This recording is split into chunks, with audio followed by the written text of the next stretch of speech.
Ryan, you are familiar with the state of Indiana. And, from a central Indiana perspective, you also work for NIPSCO, which, of course, spans the most of northern Indiana. So you have an idea of what goes on in the state of Indiana. And so do a lot of our businesses here, but really we're getting together on Thursday with this panel to kind of talk about what's happening with business in Indiana. Tell us about it. Well, what we wanted to do is each year we have a Business Expo, and it's this week on the 27th at the Dynasty. And we'll have a big crowd. We'll have 350 people, maybe even pushing that. But we have a great panel and a great moderator.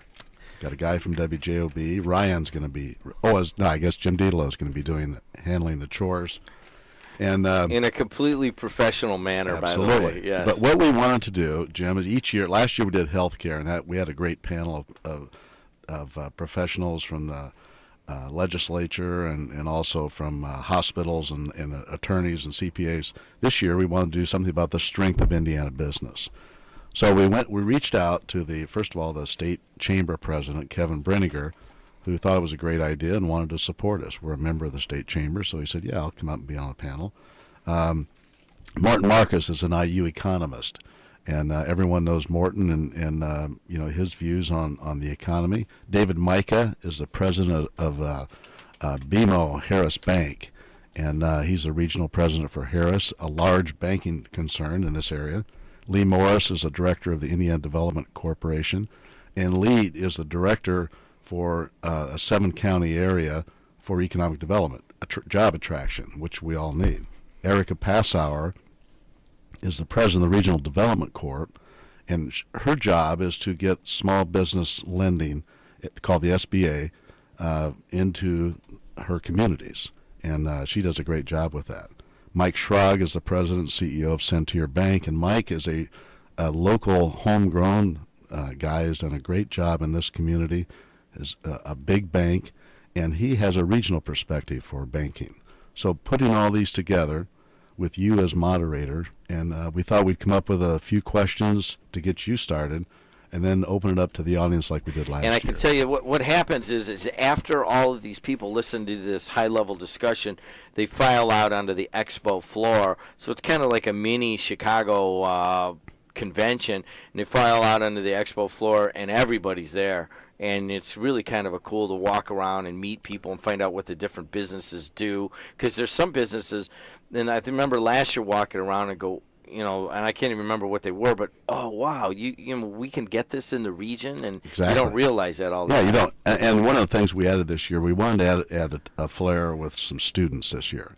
So we reached out to Ivy Tech and said, would you mind bringing some students, maybe some culinary students, we'll give you a booth. We'll have a booth underwritten and provide you with a booth. And so they're bringing 6 students and a full table to the luncheon. And they're going to have probably do some cooking demonstrations and so forth. So that was something different. On Thursday, we're going to talk about basically the state of the economy here in Indiana, exactly. The strength of it. And opportunities, that are out there from your banks, from your small business, SBA lenders, and so forth. Here's a sample. You give me some questions. And, of course, Dave gave me questions, and I hope these guys will stay on topic this year, but you never know. Governor Daniels declared an economic development war on Illinois earlier this year.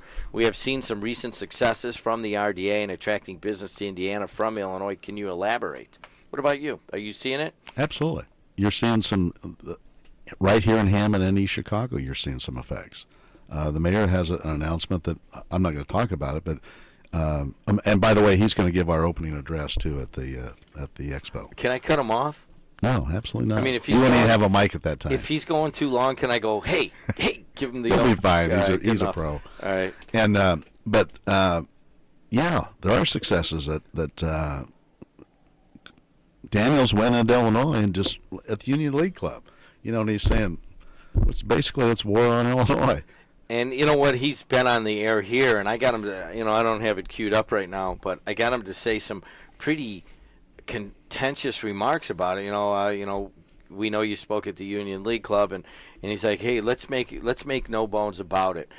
If you're Yeah, and you saw him talk at the Art Center. I don't know if you went to that one. Yeah. He said, let's make no bones about it. We're telling Illinois businesses to leave your homes and come to Indiana. Now you have Governor Quinn pushing back. Originally, he said no casinos in Illinois. Now he's like, you know what? Why don't we rethink that one? He's Because definitely all this money's going down to the Indiana casinos. So you have a little bit of a chess match between the two governors right now. Well, you can push so far, and then somebody's going to push back, and that's what Quinn's doing right now. And let's move on. All right, another one. BP's modernization project has infused over $3.8 billion into the Whiting refinery during the past 3 years.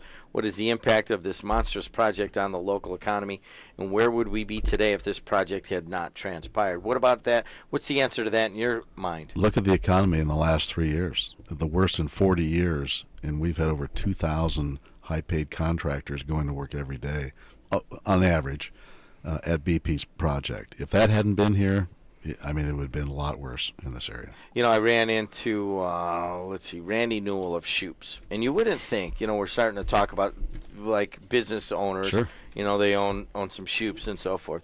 And we're talking about the local business climate. And he's talking about maybe his Whiting store and some of the other ones. And he's like, if BP wasn't going on, can you imagine where we would be in this Calumet region right now? And I thought about it. I go, I hear that a lot from guys who are suppliers, or maybe not even necessarily directly to BP, but contractors or suppliers to suppliers of BP. The chain goes very far. Right. Even healthcare providers, I've gotten that Sure. from. But I never got it from a hamburger guy, because it goes that deep on how the BP just massive project affects all of what we're doing. As a matter of fact, here in Northwest Indiana, we're probably not as bad as many parts of the country because of the BP project, would you say? Absolutely. We're driving up Indianapolis Boulevard the other day, and one hotel said special discount for BP employees. BP contractors is what it was. So these are guys, and they don't all live here, obviously. So they're coming in from Illinois, from Wisconsin, Ohio to do work, and they make a major put down, of a house or rent a house or whatever in this area for 3 years. I mean, it's major.